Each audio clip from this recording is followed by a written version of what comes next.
Le cœur est le principal organe du système cardiovasculaire. Ce muscle, par ses battements, pompe sans relâche le sang pour l'envoyer dans le reste du corps. Les artères coronaires alimentent le cœur proprement dit en lui apportant l'oxygène et les éléments nutritifs dont il a besoin pour fonctionner efficacement. Les globules rouges, les globules blancs, ainsi que d'autres substances circulent librement à destination du cœur et d'autres parties du corps. Chez une personne en bonne santé, les parois de l'artère sont lisses et d'épaisseur uniforme. Au fil du temps toutefois, un niveau élevé de cholestérol circulant peut entraîner l'accumulation de dépôts de graisse appelés plaques.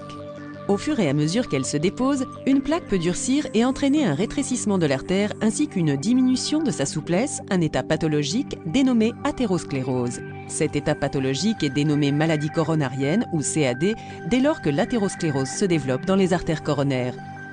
Si la circulation du sang est gravement interrompue, un infarctus du myocarde peut se produire. Un infarctus du myocarde, ou IM, est une autre appellation de la crise cardiaque. Si l'obstruction d'une artère coronaire est supérieure à 90%, le risque de crise cardiaque augmente. Le risque a toutes les chances de se concrétiser lorsqu'une plaque obstrue totalement une artère coronaire. Une maladie coronarienne contribue aussi à l'augmentation du facteur de risque d'infarctus du myocarde par le développement d'un caillot de sang. Très souvent, il se forme une fissure au niveau du site d'accumulation de la plaque. Dans ce cas, le sang peut coaguler ou s'amalgamer sur le site de la fissure ou un caillot de sang dénommé thrombus peut grossir jusqu'à ce qu'il bloque complètement le passage du sang.